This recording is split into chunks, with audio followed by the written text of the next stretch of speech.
welcome back. My name is Ryan and I am so excited because today I'm starting with you episode 1 of the new video series I'm bringing all about the best of the best therapeutic skills that I have found that have been so helpful for me to stop binge eating, reduce that food obsession, increase happiness, and just be more present in life all around.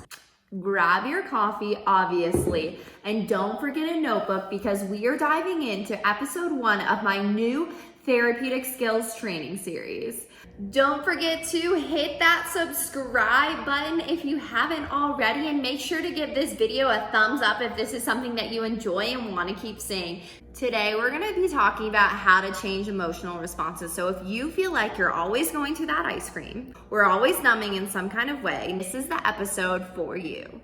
All right, so I just wanted to give you a brief overview of what we're going to be going over today. So my ultimate goal is to provide you with the knowledge to be able to separate facts from assumption and understand why it's so important to separate facts from assumption, how to feel better if your emotion does not fit the facts. So if you figure out the facts and you still feel bad, you're gonna go ahead and practice opposite action. Or if it's the event itself that's the problem, separate from your assumptions, you're gonna practice problem solving skills. And we'll dive into what each of those are and how to do all of those, don't you worry.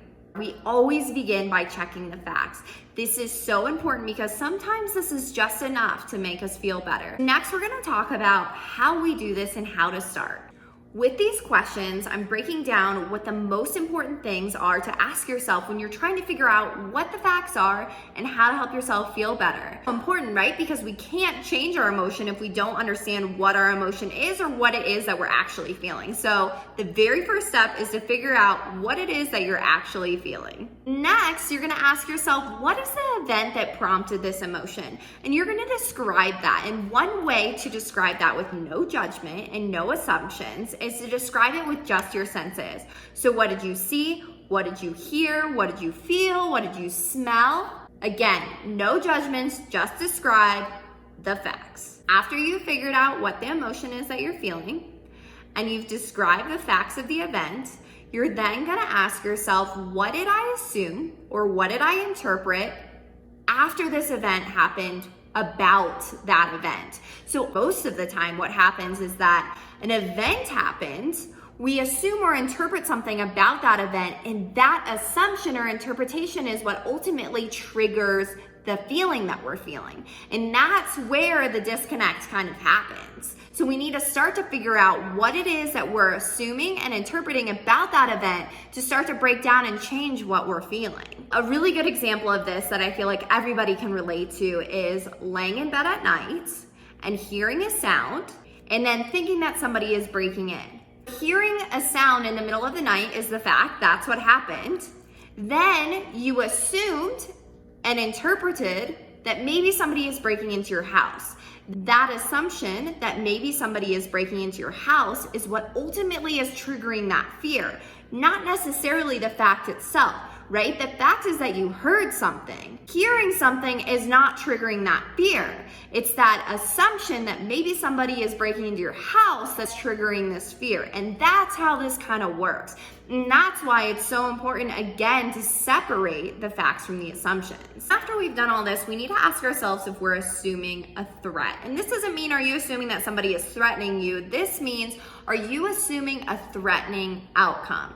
For example, are you assuming that you're gonna lose your job, or that your partner is gonna leave you, or that somebody is going to be seriously hurt or injured? All of these are threatening outcomes that you're assuming based on the event. So are you assuming a threatening outcome? And ask yourself and be honest with yourself, and is that what is prompting this emotion? After you've asked yourself about this threatening outcome, if there's a threatening outcome that you're assuming, you then need to ask yourself, what is the catastrophe? What if this threatening outcome actually happened? What would happen? What would your life look like? What would that do to you?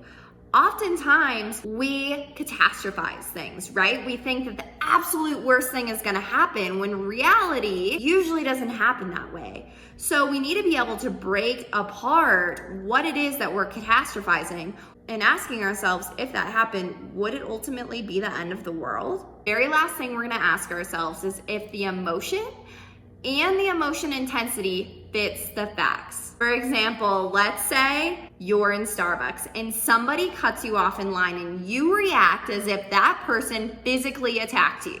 That anger that you felt with that person cutting you off and reacting that way, looking at the facts, doesn't fit the facts, right? Your intensity is higher than looking at the facts that someone just cut you off in line. Obviously, you're assuming something greater, which is what triggered that. So looking at, is your intensity of whatever you're feeling appropriate for the actual event itself? Let's say you've gone through all of that, you checked the facts, you laid it all out, and you're still feeling down. You got these emotions over you and you can't seem to shake them. You then have the option to perform one of two steps. First, opposite action, and this is if you look at the facts and the assumptions and you realize that it's that assumption that's causing your emotion. Therefore, your emotion does not fit the facts. You're going to use opposite action to help yourself feel better. Let's say you separate the facts from the assumption and you realize that yes, the assumption is causing your emotion, but the problem itself is causing that emotion too. That problem is the problem.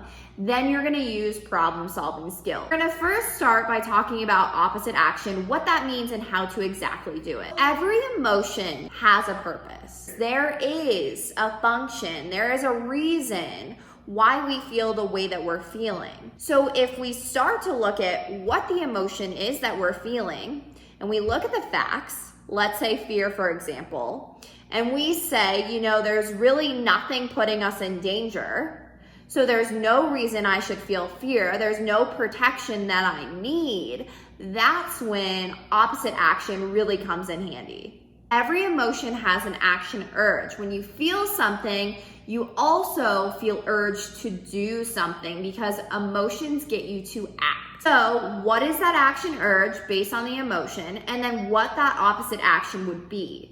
For example, when we feel fear, the action urge is to run away. So the opposite action of that would be to move closer. Or let's say you're feeling really angry, you're probably feeling the urge to attack, not physically. I mean, maybe physically, but probably more verbally or just, you know, non-verbally, just like really angry. That opposite action would be to let go. Performing opposite action works best when, again, that emotion does not fit the facts. That emotion is based on the assumption that you've created. Also works best when that emotion intensity is not justified by the facts. Going back to that Starbucks example. And the last circumstance when opposite action works best is when acting on that emotion that you're feeling does not support your goal. So let's say, for example, you're at work, your boss criticizes you in front of a lot of important people, and then later that day in a meeting, your boss asks you a question. Instead of acting on that angry emotion for your boss criticizing you in front of these important people, that probably wouldn't justify your goal of impressing these important people, you're going to practice opposite action. So instead of attacking your boss, right, that's the action urge that you're feeling because you're angry, you're going to let go of that. And you're gonna answer the question in a mindful, intelligent way to ultimately reach your goal of impressing those important people. Again, if you've looked at all the facts and you're still feeling bad about whatever happened, take a moment to look at what the emotion is that you're feeling, what the urge is, and then what you could do instead. So what that opposite action would be. And then go out and start practicing that opposite action. It's not gonna change it right away, but the more you practice that opposite action, the more you engage in that opposite action, the sooner and the more quickly that other emotion will start to dissipate. Next, we're gonna talk about problem solving skills. So let's say it's that initial event that is the problem itself. Then you're gonna go ahead and you're gonna look at problem solving skills. So this is how you're gonna break this down and go about it. First, you're gonna go back, you're gonna determine what that problem event is and describe it. Again, with just your senses. No judgment, no interpretations, no assumptions, just with your senses, this who, what, when, where, no why. What did I see? What did I hear? What did I smell? What did I feel? You know, all of those. Describe that event.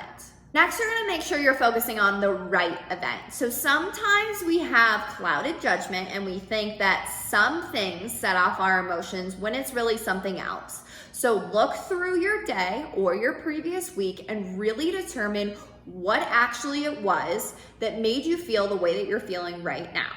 Once you've described the event and you've made sure that you're thinking about the right event, you're gonna determine what your ultimate goal is. Is your goal to change the event? Is your goal to accept the event? Is your goal to distance yourself from the event? What is your ultimate goal? What do you wanna get out of this? Obviously, change your emotion, right? You wanna feel better about the event, but what more? Is there anything more? Kind of lay that out, look at that. What do you want?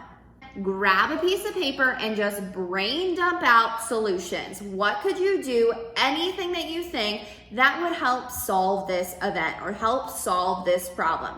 Doesn't mean that you're gonna do that. Doesn't mean you have to do that, but just go with a piece of paper, just write out every possible solution to this problem. Looking at that solutions list you've just brain dumped out, you're then gonna pick one or two of those that's likely to work and that fits your ultimate goal, and you're gonna go ahead and do that solution. Here's the part that not a lot of people like. We figured out what's going on and we figured out what could work. Now you actually have to put that work into action. It's not just gonna change overnight. You have to go out there and you gotta do the solution. After you've gone out and you've practiced your solution, you put that solution into practice. If it works and you're feeling better, great, yay, I'm so excited, that's awesome, and now you know how to use this for future. If it didn't work and you're still feeling kind of crappy, you're gonna go back to step 5 and you're gonna choose a different solution and you're gonna work this through and keep going back to step 5 until you feel better and working through solutions until you find one that makes you feel better. Again, this is not something that's gonna change overnight and it's not always gonna work on the first try, but when you put in the work and you are determined to make yourself feel better, this is how you're going to help yourself feel better. So I just wanted to put together a brief flow chart for you as well to kind of screenshot or have or whatever so that you can reference back to when you're like, I don't really understand, or I feel like I know whether to use opposite action or problem solving, but I don't really know. This is a great way to kind of decipher what it is that you should actually use. Lastly, you're like, yes, but no. No, I'm gonna stop you right there, okay? The excuses are done. Something that always keeps us stuck in feeling the way that we're feeling is that we start to make excuses. The excuses have to stop if you wanna change. And I know it's hard, but here's the thing, a little tough love here. There are 4 options for any problem that comes your way. First, you can solve that problem so you can figure out how to fix it and move on. You can change your emotional response to that problem. So you can alter your emotions to feel better about it.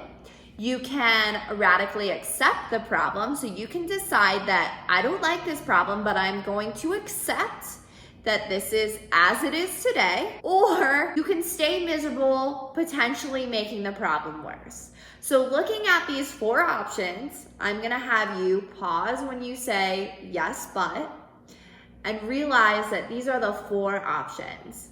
These are the 4 options that you have, and I hope that I can provide you with the skills, starting with this one, changing those emotional responses, so you are never in that 4th stay miserable category. All right, there's my lesson for you guys today. I'm gonna go ahead and break this down a little bit further on my blog, so stay on the lookout for that, and I'll go ahead and link that in the description box below. If you like this video and wanna see more videos like this, go ahead and give this video a thumbs up so I know that you're enjoying this and this is stuff that you find interesting and helpful. I just wanna remind you that you all are freaking killing it. And sometimes we just don't have the skills. So I'm here to give you those skills so you can continue to be the best version of yourself.